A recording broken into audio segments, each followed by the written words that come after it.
Bienvenue sur Télé Antilles. Nous sommes aujourd'hui avec le président de la CTM, donc la collectivité territoriale de la Martinique, Serge Letchimy, qui nous accorde donc ici à Paris cette interview. Alors d'abord, Monsieur le Président, bienvenue, mais vous êtes un peu chez vous à Télé Antilles, puisque vous passez régulièrement nous voir ici pour nous donner en tout cas la situation, l'évolution du pays. On rappelle que vous êtes à la tête de cette institution, donc, qui est donc la plus grande, la première en Martinique depuis 1 an, 7 mois et combien de jours? Je ne peux pas dire ça. 1 an et demi, quoi. Voilà, 1 an, 7 mois et 7 jours. Donc, comment va le pays, tout d'abord, Monsieur le Président? Il y a de quoi espérer. On est sur une très bonne trajectoire pour le développement économique, pour la relance, pour l'organisation de la collectivité territoriale. Pour sa situation financière, je pense que là, ça va. Un peu plus pessimiste sur l'évolution démographique. On a une démographie décadente.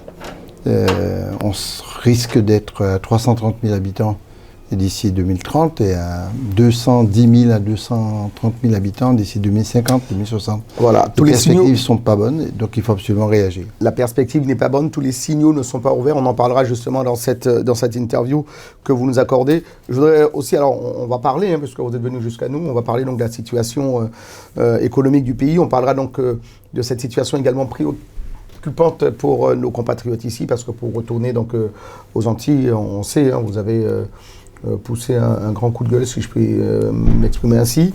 On en parlera. Et puis, je voudrais qu'on démarre par les faits, ce qui reste un fait divers, mais c'est important quand on s'adresse et quand on parle donc de notre communauté. Vous l'avez vu, donc le ministre de l'Intérieur, donc qui a la tutelle donc du ministère de l'Outre-mer, Monsieur Gérald Darmanin, qui a utilisé des propos un petit peu maladroits en disant que c'est la République qui avait un petit peu libéré les territoires de l'esclavage. Comment vous... Alors, c'est quelqu'un que vous connaissez, vous avez travaillé avec, puisque vous étiez également, vous êtes resté 14 ans député donc, à l'Assemblée nationale. Comment vous interprétez ces propos? Quel est votre point de vue sur ce sujet? Alors, on sait qu'il a été rappelé à l'ordre par un collectif donc, de députés originaires des Outre-mer. On attend des excuses. Il faut réellement des excuses du ministre de l'Intérieur? Vous imaginez bien que je suis en total désaccord avec ces déclarations. Ça va de soi. Maintenant, la question de savoir comment réagir. Je pense qu'il y a une désapprobation exprimée très clairement, ce qui a été fait à tous les niveaux. Et deuxièmement, je ne pense pas qu'il faille rentrer dans ce qu'on appelle un cancre permanent. Il faut le dire fermement et clairement. Ça a été dit, mais ce sera dit. Je dois avoir un entretien avec lui en face à face pour discuter de cela. Mais et la troisième chose, c'est qu'il faut qu'on comprenne, parce qu'il ne s'agit pas de s'émouvoir tout le temps. Il faut arrêter avec ça. Et il faut quand même qu'on prenne conscience que notre destin nous appartient aussi en grande partie et qu'il faut saisir aussi cette situation pour dire clairement, écoutez, nous devons revoir les choses dans nos relations et c'est ce que nous avons entamé.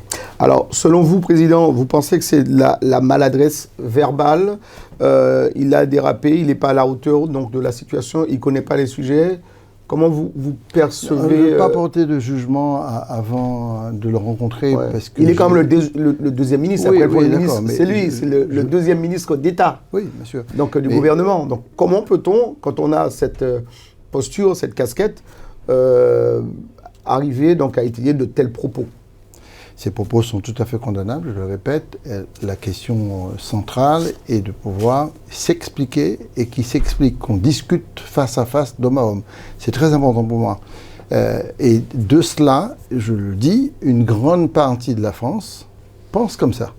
Il y a une grande partie aussi qui ne pense pas du tout comme ça. Donc il faut continuer à faire ce travail pour qu'on puisse nous-mêmes, par nos propres activités, tenir compte de cette réalité d'une espèce de posture de révision de l'histoire. Ça, c'est pour la partie, les esclaves n'ont pas... En gros, c'est la conclusion qu'ils tirent, c'est la République qui a aboli l'esclavage. Mais il n'y a pas que ça. Il y a aussi, si on veut aller beaucoup plus loin en termes d'autonomie, il faut absolument qu'on puisse produire ce que nous consommons, y compris énergétiquement parlant. Donc tout ça, c'est totalement contestable comme propos. Mais il faut en discuter face à face. Très bien, nous en parlerons puisqu'on est intervenu sur ce sujet donc, lors d'une récente interview sur Télé Antilles. Nous sommes avec le président de la CTM, la collectivité territoriale de la Martinique, donc, qui est donc la première institution. Vous êtes le deuxième président donc, de cette institution, donc une équipe qui est en place, on l'a dit, donc, depuis 1 an et demi, 1 an, 7 mois, 7 jours pour être précis. L'État, donc vous avez tiré le bilan, vous êtes venu ici en France hexagonale à plusieurs reprises nous parler un petit peu donc, de l'état financier donc, de cette collectivité, de cette institution. Comment vont les choses aujourd'hui donc, pour cette CTM, Monsieur le Président? Je l'ai dit tout à l'heure, sur plusieurs points, prenant l'exemple des finances, on a trouvé autour de 220, 230 millions d'euros de factures impayées, de déficit que nous sommes en train de combler, parce qu'on ne s'est pas attardé à faire des cancans et des histoires. On dit qu'il vaut mieux travailler pour combler. Donc, on est à moins 110 millions d'euros à peu près. On a un budget qui est conséquent pour pouvoir investir, parce que l'investissement avait été au ralenti, la Martinique tournait un petit peu en rond. Et aujourd'hui, on a une capacité d'investissement. D'ailleurs, mon déplacement à Bruxelles cette semaine était une négociation avec la commissaire Elisa Ferreira, qui est la commissaire sur les régions d'Europe, dans le cadre de l'usage des fonds européens, mais pas que des fonds structurels. Vous savez, il y a des fonds structurels FEDER, FEOGA, le FEAMP, pêche, c'est-à-dire infrastructure. Il y a beaucoup de fonds qui ne sont pas dans des fonds classiques, qui ne sont pas consommés. Notamment tout ce qui tourne autour de la santé, de la biodiversité, du numérique, du transport, c'est-à-dire des logistiques.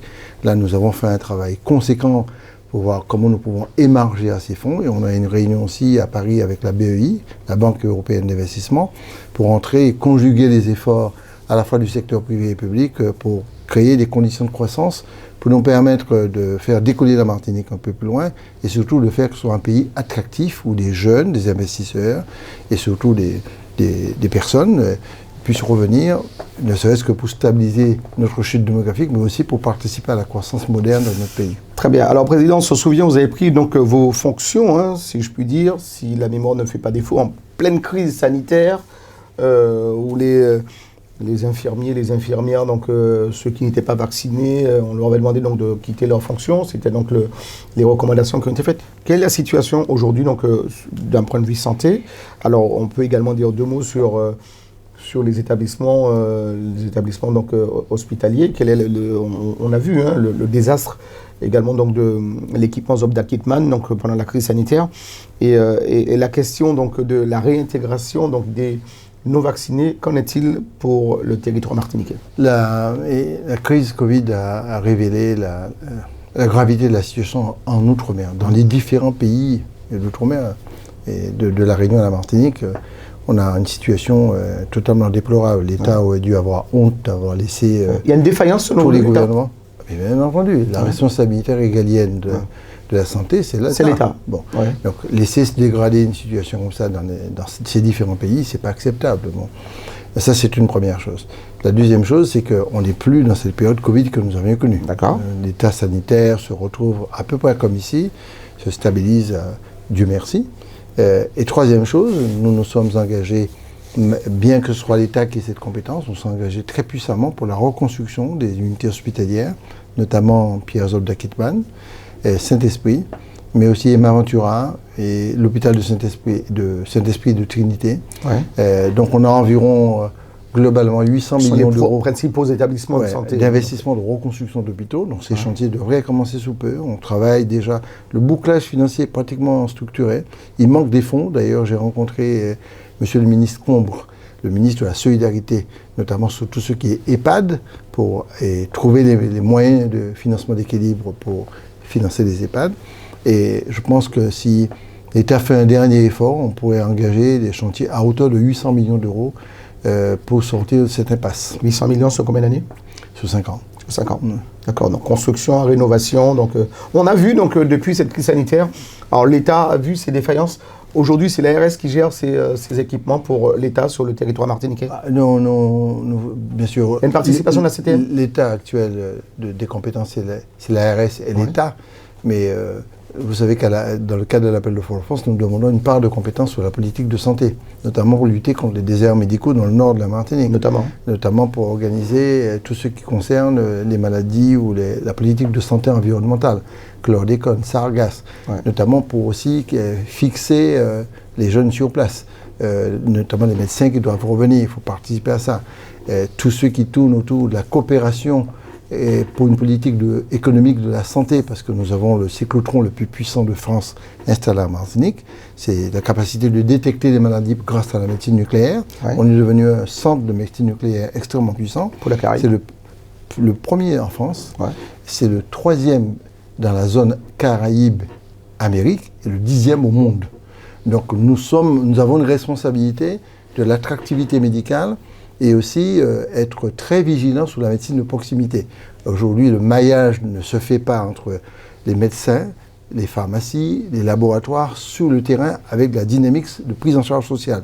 Donc l'accès aux soins n'est pas valable pour tout le monde. Lorsque vous êtes très pauvre, très démuni, et surtout dans les écarts des quartiers ruraux, vous n'avez pas les mêmes chances de survivre que quelqu'un qui habite en ville. Alors un petit mot, Monsieur le Président, justement vous parliez donc de ce fléau chlordécone, donc on en parle donc depuis des décennies maintenant. L'État, donc en tout cas le Conseil d'État, cette institution donc haut gradé donc de la justice qui reconnaît, mais qui déclare en non-lieu. Quel est votre positionnement là-dessus? Oh, et, vous savez, on en a beaucoup parlé, mais aujourd'hui, que doit-on faire? Il faut être toujours très prudent quand on fait une analyse sur des décisions de justice, parce que les pouvoirs sont séparés, donc il faut, dans la République, respecter cela. Mais je me permets de déborder cette posture intellectuelle et éthique pour dire très clairement, non, là, il y a, à mon avis, quelque chose qui s'est passé qui peut être considéré comme un déni de justice, mais en même temps, une forme de mépris vis-à-vis des victimes. Je rappelle quand même que 93%, 97% de la population de Guadeloupe-Martinique se trouve imbibée par la chlordécone. C'est une affaire qui est très ancienne, avec les responsabilités qui ont été identifiées. J'ai moi-même présidé la commission d'enquête parlementaire à ce sujet, je connais très bien le sujet. Et non, il faut continuer la bataille, tant sur le plan judiciaire. On a fait appel, puisqu'on était partie civile dans la procédure. Donc la collectivité territoriale a fait appel. Et nous irons le plus loin possible. On montera dans toutes les instances possibles, y compris la Cour de justice européenne. Et puis, nous devons aussi continuer la mobilisation sur le terrain. En d'autres mots, on ne lâche pas l'affaire? Non, surtout pas. Très bien. Alors, parce qu'on a toujours... c'est pas parce que temps passé que chlordécone n'a pas ensemble. Et puis, deuxièmement, on a quand même sur 22 000 hectares de surface agricole utile du pays, c'est pas grand-chose, c'est 22 000 hectares, mais c'est beaucoup pour nous, 11 000 pollués. Donc si, oui, la moitié. Il faut que dépolluer. Qui monde a dépollué. L'État n'a pas pris de décision significative. L'État fait des petites avancées, notamment sur la reconnaissance des maladies professionnelles, et notamment le cancer de la prostate, et les maladies liées à l'activité comme les ouvriers agricoles, et ce sont des tout petits pas. Parce que même si vous détectez chlordécone dans le sang, pas de médicaments pour gérer. Donc on a vraiment quelque chose de totalement inabouti. Mais que doit-on faire? Il faut demander réparation? C'est demandé. C'est déjà demandé. C'est demandé depuis longtemps. C'est demandé depuis les événements de Chalvet et dans les années 70. Il y a longtemps que le peuple martiniquais et guadeloupéen demande réparation. Mais la surdité politique de l'État, je parle bien de surdité politique, quel que soit le gouvernement, pour protéger quoi et qui, je ne sais pas, mais cette surdité fait que ça se transforme en négligence de la part de l'État, mais à la limite en mépris. Emmanuel Macron était le seul président à avoir dit que c'était un énorme scandale, il va falloir que tout le monde prenne sa responsabilité. Et malheureusement... Et pourtant, sous sa présidence... Mais Emmanuel Macron a déclaré la justice ça. Il déclarait ça. Ah mais non, mais Emmanuel Macron et la justice, c'est des débats différents. On est d'accord. Vous ne pouvez pas dire à Emmanuel Macron de donner des ordres à la justice. Là, il faut quand même pas aller aussi loin. La seule chose, c'est que ces équipes ont refusé d'appliquer le principe des réparations qu'ils voulaient mettre en œuvre. Donc il y a une ambiguïté là que je n'arrive pas à comprendre. Et il faut continuer le combat, il faut continuer la bataille. Parce que les conséquences sont trop graves. Est-ce que des fois, je me dis, enfin, la question que je pose, est-ce que des fois, donc, la Martinique, la Guadeloupe, la Guyane, est-ce que des fois, on ne devrait pas avoir une attitude corse pour être entendu? C'est-à-dire la fermeté, et puis j'ai l'impression qu'aujourd'hui, quand les choses se passent de l'autre côté, donc sur l'île de Beauté, les choses sont prises différemment et on a entendu pas de la même manière. Non. Mais j'extrapole en disant ça, président, mais c'est un peu ça. Je pense que... faites attention, parce que ça peut être interprété je pèse mes mots. Non, mais bon. manière. Non, il faut respecter les corps. Sans violence. C'est respecter le peuple corse qui est un peuple extrêmement digne, qui a sa manière de concevoir, son vécu, ses blessures. Ouais. Il faut respecter profondément. Je connais bien le président de la collectivité de Corse, Simeoni. C'est vraiment un combat qu'il faut soutenir pour les Corses. En ce qui nous concerne, personnellement, je suis plutôt un pacifique. Ça, c'est dans mon ADN et dans ma nature. Mais je pense qu'on peut réussir à convaincre. Je pense qu'il faut continuer à aider la France à s'émanciper de ces zombies-là qui habitent la République depuis très longtemps. Et si on peut réussir à modifier la trajectoire intellectuelle et surtout la philosophie même de la posture de l'État vis-à-vis des régions, mais plus particulièrement les pays d'outre-mer, avec plus de respect, plus de responsabilité et plus de dignité, je pense qu'on réussira quelque chose de magnifique. Autrement, si on ne réussit pas, à un moment donné, la radicalisation prendra le pas. Je ne souhaite pas ça en ce qui me concerne. Très bien. Alors nous, vous avez été donc à l'Assemblée nationale, président. Vous avez été peut-être même à un moment donné un ministrable. On a eu des ministres donc, de chez nous, on a l'impression que les principaux dossiers n'ont guère évolué. Pourquoi, selon vous?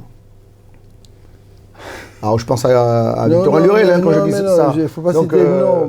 Oui, non, mais il a été ministre. Il y a un premier principe, je l'ai dit déjà, qui me semble d'une aberration incroyable. Comment voulez-vous vous émanciper quand vous siégez comme ministre au sein de bâtiments qui a accueilli pendant des dizaines d'années le ministère des colonies? Comment pouvez-vous mentalement fonctionner? Vous êtes plombé dès le départ. Ou quand on entre dans un ministère, dans un bâtiment où se trouvaient des lieux du crime. C'était des lieux du crime, c'était les lieux de la colonisation. Dans ce bâtiment-là, ça a été toujours, au milieu du 19e siècle, le bâtiment du ministère des colonies. Oui. Donc si j'avais demain matin proposé d'être ministre, je m'acceptais être ministre de quoi que ce soit, et de l'outre-mer. Dans un bâtiment comme ça, jamais. Mais premièrement, ça ne m'a jamais tellement intéressé. Mais deuxièmement, être dans un bâtiment comme ça, au plombé dès le départ. Oui. Vous êtes sous la tutelle psychologique de 300 ans d'esclavage. Donc il y a déjà un problème avec le ministère de l'outre-mer. Je trouve que c'est un ministère qu'il faut fermer. Cherchons l'autre côté, mettez... Il faut un autre lieu. Un autre lieu, et bien l'autre non. Parce que le ministère de l'outre-mer, ça veut dire quoi? Il faut trouver un nom qui permette d'identifier tout un chacun, parce que moi, je suis martiniquais, je représente un pays, et je respecte les Guadeloupéens qui représentent leur propre pays. Et c'est sous-entendu que c'est le ministère des départements et des territoires d'outre-mer. Oui, mais remets-toi dans Blo, qu'accepter ou Tourmien, ou Domien, ou martiniquais, frère. Bon, pas Tourmien, Domien, ou pas en OVNI. Bon. Ou pas sortir sur la Lune d'un satellite. Oui. Quoi. Donc, ce genre de sigle-là, ça rapetisse mentalement, psychologiquement. Il faut abolir ça. Oui. Donc, que le peuple m'entende une fois pour toutes. Vous avez été à l'Assemblée, président, vous aurez pu aussi travailler sur un projet pour dire... il faut écouter tout ce que j'ai dit à l'Assemblée. C'est pas tout ça audio qu'à écouter. Et ce que je dis là, j'ai dit. Donc on est loin de cette évolution, donc que le ministère de l'Outre-mer sorte de la rue Oudinot où il se trouve actuellement pour aller ailleurs. Channan tombé, nous tirons bien nous, mais Channan en tête, la France, hein. Beaucoup de dirigeants de la France ont cette chaîne-là dans la tête, mais nous n'y aussi en tête nous, parce que si nous acceptons ce genre de baïta-là, c'est parce que nous avons auto-aliéné comme nous aussi en même temps. Parce qu'on peut être considéré comme les premiers coupables d'une aliénation, c'est celui aussi qui accepte l'aliénation et surtout qui joue avec. Bon, je pense qu'il faut débrider cet enchaînement mental-là, tant au niveau gouvernemental qu'au niveau local, pour dire ce qui est éthiquement acceptable et ce qui n'est pas acceptable. Être dans ce ministère, dans un bâtiment qui a pris des décrets, y compris des décrets injurieux de rétablissement de l'esclavage, etc., il ne faut pas me dire d'aller siéger dans ce bâtiment-là. Ceux qui ont siégé, c'est leur responsabilité, mais pas prendre responsabilité de la pièce. D'accord. Très bien. Alors, on va revenir sur le volet économique, Président. En tout cas, on vous remercie donc d'avoir accepté notre invitation ici dans les locaux d'Espace FM pour nous accorder cette interview. On va revenir donc sur la crise sanitaire que vous avez connue quand vous avez pris la présidence donc, de cette collectivité territoriale de la Martinique. Donc, les PGE, donc les prêts garantis par l'État qui ont été mis en place pendant la crise sanitaire. on sait que les entreprises devront rembourser ces prêts qui ont été octroyés. Comment jugez-vous donc d'une part la santé économique du pays à travers donc ces acteurs économiques et si demain, alors puisqu'on sait que ces prêts devront être remboursés, ça risque de fragiliser aussi l'économie du pays. Quel est votre positionnement là-dessus, Président? Je pense qu'il fallait ces prêts. Il faut remercier le gouvernement d'avoir, à un moment donné, pris le relais et apporté des financements. Il y a aussi des parts de subventions, y compris la collectivité territoriale. Et puis, il faut absolument transformer ces prêts en prêts participatifs. Ouais. C'est une demande qui est formulée, que nous soutenons très fortement, et les mettre en haut de bilan et ne pas les mettre dans un système de financement qui oblige, dans les résultats de l'entreprise, de pouvoir rembourser. Donc on fera une démarche prochainement avec une délibération pour demander à ce que ces prêts soient transformés en prêts participatifs. Les entreprises ne demandent pas de ne pas rembourser. Les entreprises demandent simplement de modifier la trajectoire du prêt de telle sorte que ça soit moins impactant et qu'en laissant en prêt. Est-ce que vous pensez que certaines entreprises, des petites PME, PMI, pourraient être exonérées de ces remboursements? Question que je vous pose. Il faut étudier. Moi, je pense que les plus fragiles devraient bénéficier d'une exonération de remboursement. Je suis persuadé de ça, mais pas toutes les entreprises. Il y a des entreprises qui peuvent, à mon avis, en passant en prêt participatif, obtenir un gain de cause.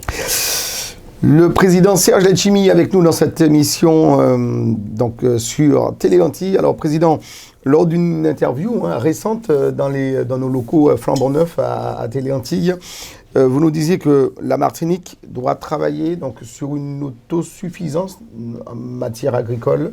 Donc, on a l'espace il faut qu'on se mette à produire pour que la Martinique puisse demain nourrir ses propres habitants. Oui, les chiffres sont très clairs. Ouais.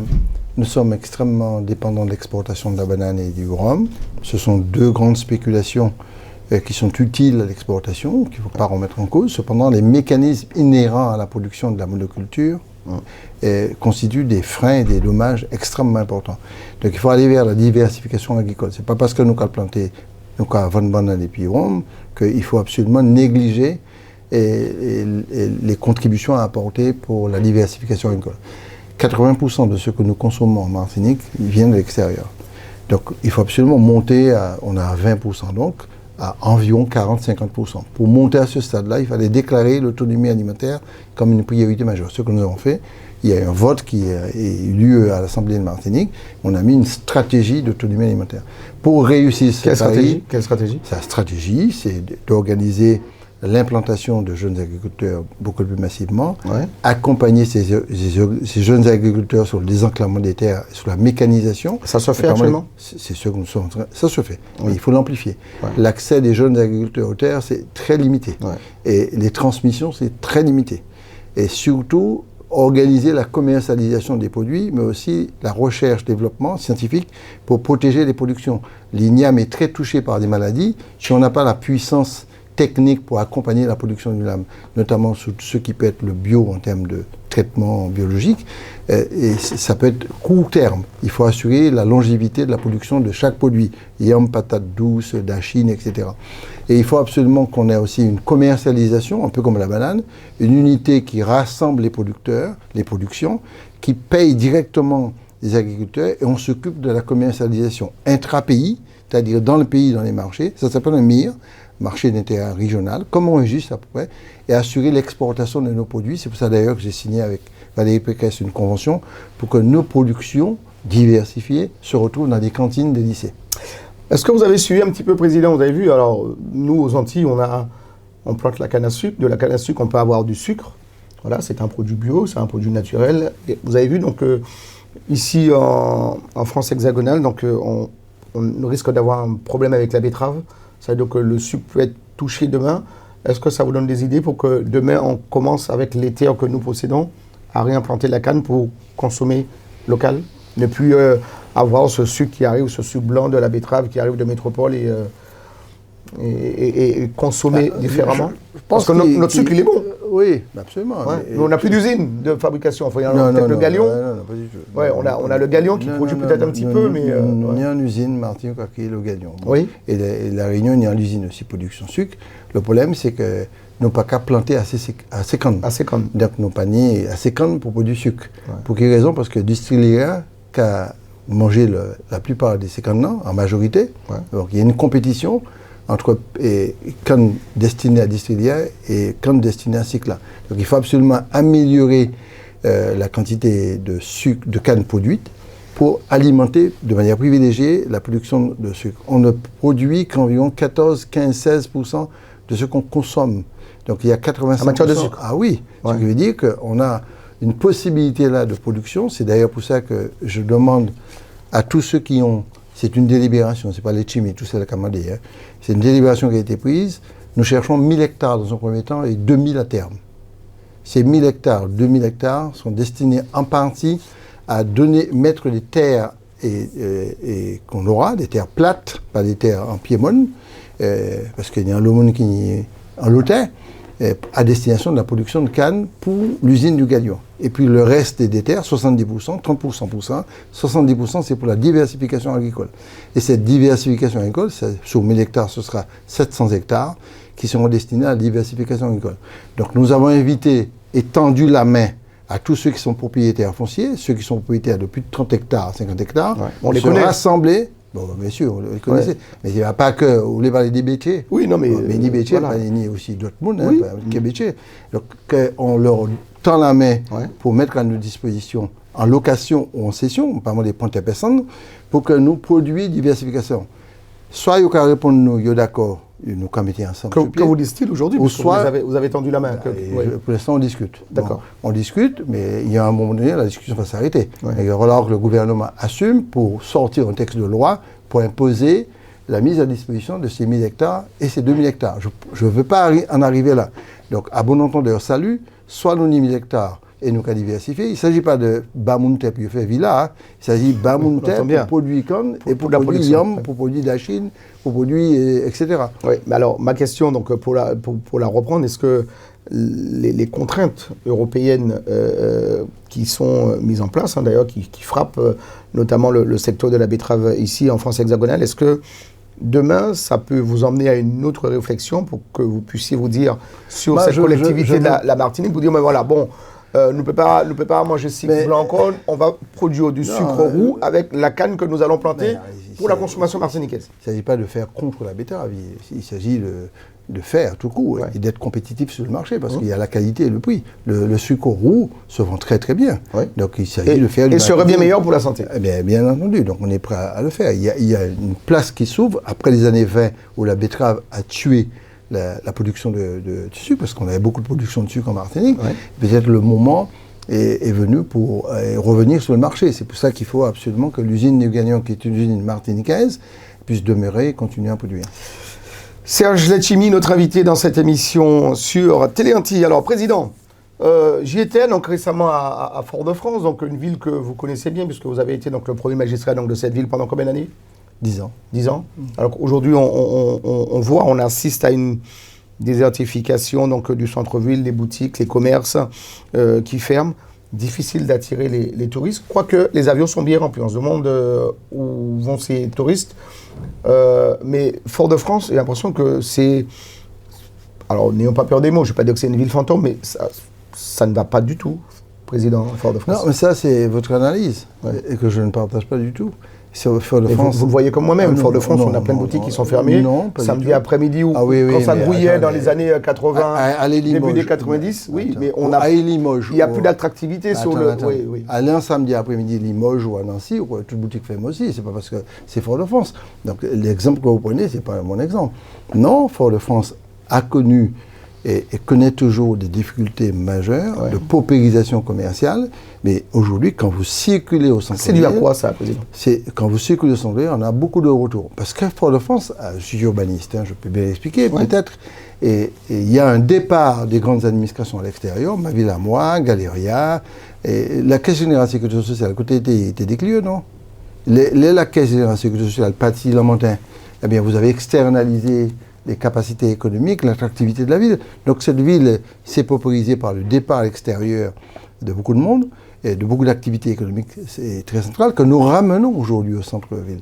Donc Didier Laguerre, qui est un excellent jeune maire, travaille énormément et on commence à voir réapparaître de l'activité commerciale de plus en plus, notamment beaucoup de restaurants le soir qui sont ouverts, beaucoup d'animations, il y a beaucoup de nouvelles boutiques. Et le front de mer est de très grande qualité apprécié par tout le monde. Il reste à faire beaucoup de choses. C'est d'ailleurs pour ça que nous avons voté la semaine dernière un énorme plan avec l'État de 200 millions d'euros d'investissement sur Fort-de-France et principalement sur le cœur de ville. De telle sorte qu'on s'attaque à la paupérisation de l'habitat, les dents creuses, les trottoirs à refaire. Le boulevard de Gaulle sera totalement retapé, refait, très moderne, comme Ernest Deproche. France-Antilles sera démoli. On aura une entrée majestueuse avec jet d'eau. La Croix-Mission sera retapée. Tout le secteur des Terres Saint-Ville jusqu'à la cour Fuyapin sera rénové. Plusieurs maisons seront mises en restauration. Didier Laguerre a commencé à repeindre, à avoir un plan chromatique, c'est-à-dire un plan de couleur pour repeindre les bâtiments. Et puis nous allons travailler notamment sur le transport maritime, parce que c'est là qu'on pêche, c'est l'accessibilité au centre-ville. Alors c'est vrai, parce que vous parlez de transport maritime, mais on a également les gros porteurs. On sait très bien que via la CTM, via les institutions, notamment donc, le comité de tourisme martiniquais, donc, aujourd'hui donc, les bateaux reviennent, les croisiéristes reviennent, mais quand ils reviennent et qu'ils voient un centre-ville un peu désertifié, il n'y a pas de monde, les magasins sont fermés, ça risque de les faire repartir très vite. Non, ça c'est un slogan, mais je pense que vous avez un cliché là que vous voulez... Enfin, moi, je veux juste comprendre et que vous m'expliquiez. Vous êtes à la tête. Je vous explique. En semaine, les magasins sont ouverts. Il n'y a pas de problème là-dessus. De lundi à vendredi soir, c'est ouvert. C'est vrai que la plupart des bateaux arrivent le samedi et le dimanche. Et le droit du travail, il faut respecter les travailleurs. On ne peut pas demander si on a envie de travailler samedi, dimanche. Donc il y a une animation qui est ponctuelle, mais il n'y a pas la même dynamique commerciale qu'en semaine. C'est simplement ce problème que nous avons. Mais il y a une prise en charge, il y a des circuits qui sont organisés pour faire visiter, à Saint-Pierre, et au Mont-le-Rouge. Non, il y a une vraie dynamique. Et surtout, l'accueil. Allez, faites un tour quand vous arrivez pour voir l'accueil qui a été modernisé des bateaux de croisière au port de Fort-de-France, au port principal. L'accueil qui est modernisé aussi à la Pointe-Simon. Donc il y a un effort continu à faire. Et Fort-de-France est en train de retrouver une petite vitalité. Je pense que d'ici 3-4 ans, on aura une ville qui va vous plaire. D'accord. Donc là, vous êtes sur un projet... Heureusement. Ouais.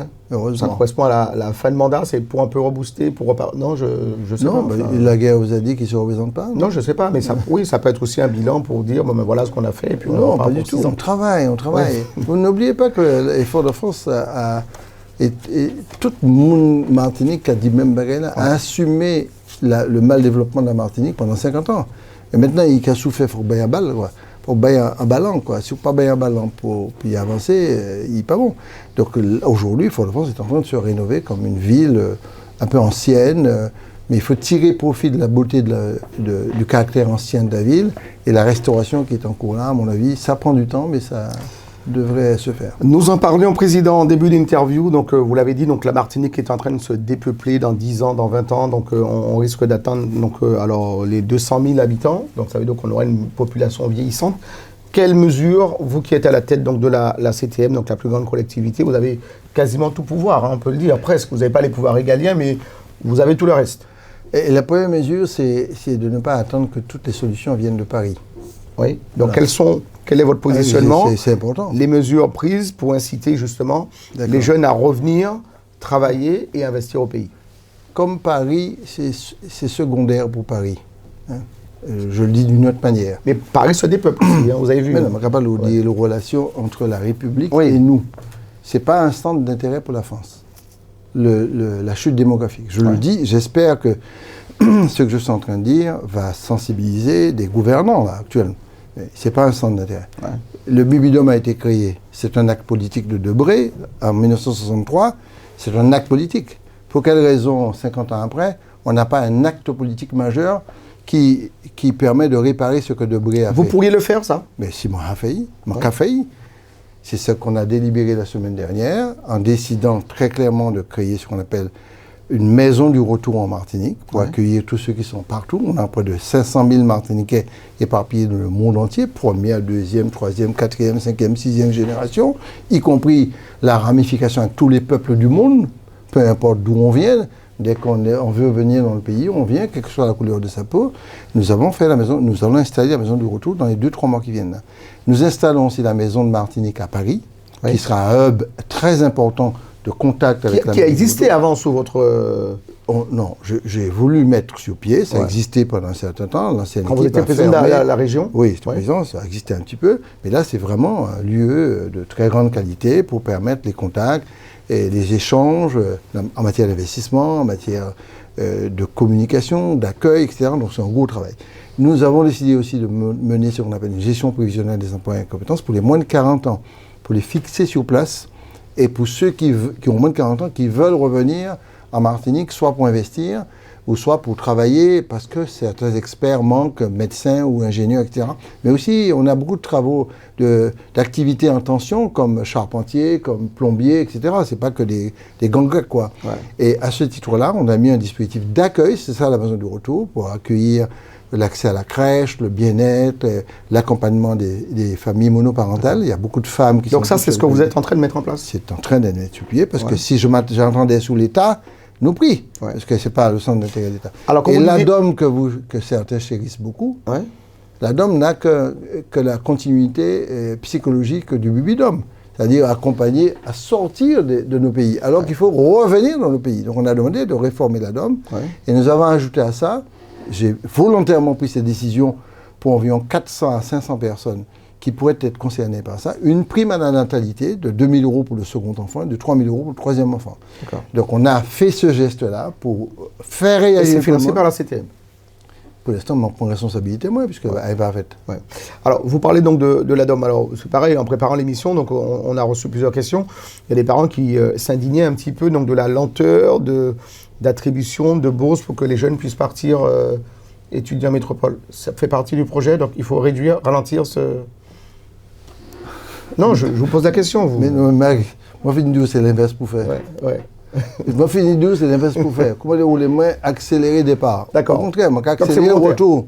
D'accord. Et moi, accélérer, fixer bon sur place. Le mécanisme psychologique que le Bibidom, que la DOM a fixé aujourd'hui, c'est l'espoir, c'est extérieur. Très bien. Ce qui fait que 2 jeunes sur 3 qui partent ne reviennent pas. Comment veux-tu que je continue comme ça? Il porte un nom, ce projet que vous mettez en place avec... Est-ce qu'il porte un nom, ce projet, comme le Bibidom? Est-ce que le projet que vous êtes en train donc, de mettre en place surtout pas Bibidom. Avec Viré Bocaille. Voilà. Mais il porte un nom? Manfindoli, Viré Bocaille, natalité, on va trouver un nom, mais entre nous. Mais il faut trouver un nom, il faut faire quelque chose. Il faut dire aux Martiniquais qui sont partout, mais dire aux Martiniquais qui sont sur place. Pas partis. Mais si on a dit au papati, c'est pas ou pas dit au papati, oui, puis au chômeur. Mais en même temps, c'est ce que j'allais vous dire, Président. En même temps, pour pas qu'ils partent, il faut qu'ils aient du travail, il faut qu'ils soient... Mais à quoi sert la politique d'investissement que je suis en train de mettre sur place? C'est justement pour fixer des gens, pour créer de l'activité. Si on relance le BTP, on relance toutes les filières que j'ai indiquées là, les travaux sont très avancés en Martinique. On n'est pas en train de dormir. Donc l'attractivité du pays est essentielle pour réussir le combat de l'arrivée, du retour, de la fixation des gens. C'est les deux, c'est les trois. C'est pas une sans l'autre. C'est attractivité. On attire, attractivité veut dire attirer en compétitivité, en entreprise, en accès bancaire, en accès à l'immobilier d'entreprise. C'est pour ça que je dis au Béquet, faites un geste. Quand je dis 1000 hectares, mettez, pas eux seulement, tout le monde, faites un geste. Ce geste-là permettra à des dizaines de jeunes agriculteurs de s'installer. Et quand il dit, ah oui, il n'a pas réussi. Mais bon, après, il dit qu'il y a plus couillon qui tout le monde, quoi. Il n'a pas réussi. Il faut essayer. Donc, il faut essayer. Et il faut surtout déconnecter l'initiative locale de la platitude des décisions sur le plan national. Ça ne va pas loin. Donc, et que l'État nous accompagne, c'est une bonne chose. Mais il n'y a plus d'initiative d'État marquant. Le Bibidom, c'est en 63, donc Tibrel-en-est. Donc si on attend qu'il prenne une décision de type Bibidom dans 20 ans, on va attendre encore longtemps. Donc il faut prendre ses responsabilités. C'est ce que j'appelle, et que Césaire appelait, le droit à l'initiative locale. Très bien. Donc là, vous êtes en train donc, de prendre vos responsabilités. Vous escomptez des résultats dans 1 an, 2 ans, 3 ans? Vous vous êtes fixé un objectif, Président? Vous savez, c'est une mission. Mission, on peut échouer, comme on peut réussir. Si je réussis, tant mieux, pas du même si. S'il m'a échoué, bon, c'est pas grave, mais au moins m'a tenté. Voilà. Mais en même temps, vous avez envie que les choses repartent et que... Bien entendu, il faut que ça reparte. C'est le premier gros combat de la CTM. Je pense que c'est de stabiliser... c'est pas seulement CTM, c'est une étape centrale pour le pays. Et c'est une étape où on réinstalle l'envie de combat, l'envie de créer, l'envie de développer, l'envie d'exister. Parce que je trouve que Objectivement, j'en veux pas au gouvernement et à la République. La République boute. Vous connaissez le mot là? Oui. La République boute, c'est-à-dire la République pas ni pièce à rien à proposer. Donc contentons-nous du cadre républicain de l'État de droit et regardons comment on peut évoluer par l'initiative locale. Alors, ça passe certainement, et c'est l'idée fondamentale que porte l'appel de Fort-de-France. Alors, vous disiez justement, à juste titre, Président, tout à l'heure, que tout ne devrait plus se décider à Paris. C'est l'allusion que vous avez voulu faire tout à l'heure. Donc, aujourd'hui, il faut une Martinique autonome, capable donc de prendre de grandes décisions pour booster les choses. Écoutez, moi, on peut mettre des mots derrière ce qu'on appelle le droit à l'initiative. Hein. Autonome, indépendant, tout ça. Moi, c'est pas ça. Je suis un autonomiste profond. Mais pour moi, la question du statut viendra certainement cadrer les initiatives. D'abord, installer des politiques de différenciation des politiques publiques. Comment voulez-vous qu'une politique que vous inventez applicable dans le Languedoc-Roussillon, ou dans l'Alsace, ou en Bretagne, etc., soit totalement compatible avec une politique que vous menez en Martinique à 8000 km avec un climat qui est très différent, une culture très différente? Comment on peut conjuguer ça? Nous sommes dans une république, mais il faut absolument différencier les politiques publiques. Ce que nous demandons depuis très longtemps, que Emmanuel Macron a redécouvert, et qu'il annonce une politique de différenciation. C'est un peu la négociation qu'on a actuellement avec l'État pour instaurer cette politique de différenciation des politiques publiques. D'accord, donc il faut une république martiniquaise dans une république française? Non, pas du tout. Il faut que ce soit une république unie qui respecte le droit à la différence. Très bien. Alors, j'ai une question pour vous, Président. On a parlé de la Corse tout à l'heure, de nos compatriotes corses qui, aujourd'hui, c'est une stratégie corse, je ne sais pas. Donc, les Corses qui vendent prioritairement donc, les terrains, le foncier aux Corses. En Martinique, le conseil est complètement différent. Vous avez peur que demain, la Martinique, le foncier martiniquais ne revienne plus aux Martiniquais? Vous en parlez tout à l'heure avec ceux qui ont beaucoup de terrain. Je ne sais pas, les Corses ont arrêté cette position, je ne suis pas tout à fait sur ça. Ouais. Je pense qu'il y a une situation où il ne faut pas créer le cadre de la discrimination que nous avons subi nous-mêmes. Donc il ne s'agit pas d'entrer dans ça. Il s'agit de trouver des solutions pour assurer des préférences locales à l'embauche, par exemple. D'accord. À diplôme égal. Là, je vous parle en matière de foncier. Oui, mais je sais. Ma capacité, l'autre bagage, m'a vu la question là. Donc, il faut absolument accepter qu'à diplôme égal, qu'il y ait une préférence locale. Bon, mais il ne faut absolument pas. Ça s'appelle un peu la discrimination positive, quoi. C'est l'expression qu'emploient les Américains. À ce titre-là, je pense qu'il faut le faire. Maintenant, sur plein d'activités de secteur, je pense aussi qu'il faut appliquer cette politique à projet égal qui est une préférence pour le local. Ce qui permettrait de fixer un maximum de personnes sur place. Mais la discrimination qui dit qu'il faut exclure des gens parce qu'ils viennent d'ailleurs, je ne peux pas supporter ça. Moi, je viens d'Inde. Oui. Donc, moitié indien, moitié nègre. Oui. Donc, et vous êtes roman, vous êtes martiniquais. Oui, d'accord, mais ça c'est le problème. M'a dit comme ça, je ne pas senti comme capable de faire ça. Donc avoir une discrimination claire, vous venez d'extérieur, vous n'avez pas le droit d'acheter, il faut quand même peser ce genre de choses. Je ne suis pas tellement pour. Je suis pour une préférence locale, à la fois à l'embauche, mais aussi à l'implantation des activités. Donc maintenant, si on a le même projet, il y a une préférence qui est accordée d'une certaine manière, parce qu'on a quand même une société inégalitaire qu'a construit le colonialisme et l'esclavage. Au Carrefour 100 mètres, nous, moi, manière plombier, moi, l'autre là, pas ni plombier. Bon. Donc, automatiquement, il y a gain. Donc, ce sont les choses qu'il faut chercher, l'accès à l'immobilier d'entreprise, l'accès aux prêts, la facilité d'accès administrative aux procédures, le raccourcissement des procédures quand il y a une initiative locale forte qui est prise, etc.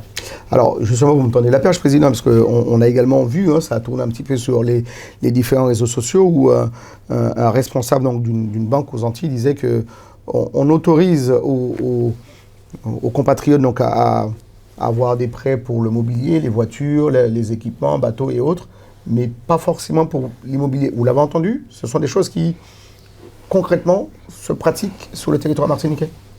Je n'ai pas entendu cette vidéo, je ne regrette pas trop ça. Et non, il y a un vrai problème d'accès au crédit destiné à l'entrepreneuriat. Ouais. Il y a un problème. Et à la construction? L'entrepreneuriat d'une manière générale, mais aussi à la construction. Bon, mais aller dire que cette déclaration, c'est plus facile d'acheter une voiture que de construire une maison.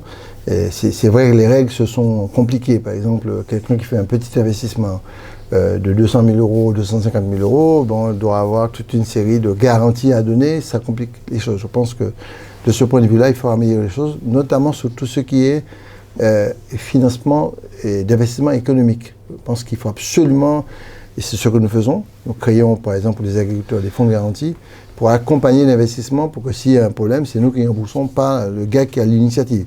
Donc on a des mesures à prendre pour rassurer les banques. Très bien. Une autre question sur l'énergie, puisqu'on a parlé donc de cette crise donc de l'énergie suite à la guerre en Ukraine. Est-ce que ça peut toucher directement donc le sol martiniquais? Je ne sais pas, vous êtes peut-être le c'est déjà le cas. C'est déjà le cas. C'est déjà le cas. Quels sont, alors est-ce que la Martinique, donc vous me dites que la Martinique est touchée, quelles sont les mesures que vous prévoyez donc de mettre en place pour protéger les plus faibles et les plus démunis?